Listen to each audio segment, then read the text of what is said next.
എൻസൈക്ലോവിങ്സിൻ്റെ പുതിയൊരു വീഡിയോയിലേക്ക് നിങ്ങൾക്ക് ഏവർക്കും സ്വാഗതം. ഈ വീഡിയോയിലൂടെ നിങ്ങളുമായിട്ട് ഷെയർ ചെയ്യുന്നത് മഴ വിവരങ്ങളുമായി ബന്ധപ്പെടുത്തി വന്നിട്ടുള്ള ചില പ്രധാനപ്പെട്ട അപ്ഡേറ്റുകളാണ് ഉൾപ്പെടുത്തിയിട്ടുള്ളത്.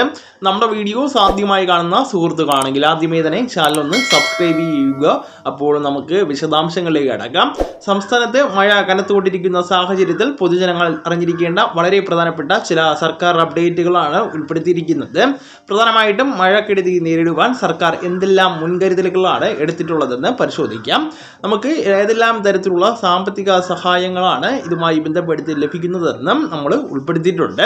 ആദ്യമായിട്ട് അടിയന്തര സാഹചര്യങ്ങളിൽ നമ്മളെ സഹായിക്കുവാനായിട്ട് സർക്കാർ 24 മണിക്കൂറും പ്രവർത്തിക്കുന്ന കൺട്രോൾ റൂമുകൾ തുറന്നിട്ടുണ്ട്.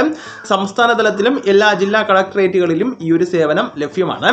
മഴക്കെടുതിയുമായി ബന്ധപ്പെടുത്തിയുള്ള ഏതൊരു അടിയന്തരമായിട്ടുള്ള സഹായത്തിനും നിങ്ങൾക്ക് 1077 എന്ന നിങ്ങളുടെ ടോൾ ഫ്രീ നമ്പറിലേക്ക് വിളിക്കാവുന്നതാണ്.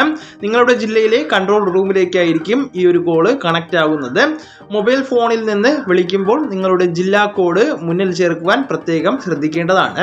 ഉദാഹരണത്തിന് തിരുവനന്തപുരമാണ് എങ്കിൽ 0471, അതോടൊപ്പം തന്നെ എറണാകുളം ആണ് എങ്കിൽ 0484 എന്നും വേണം ഡയൽ ചെയ്യുവാൻ.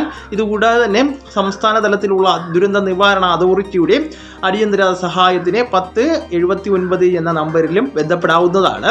ഏത് സമയത്തും ഓടിയെത്തുവാൻ ഫയർഫോഴ്സ് 101 എന്ന നമ്പറിലും പോലീസ് സേവനങ്ങൾക്ക് 112 എന്ന നമ്പറിലും സജ്ജമാണ്.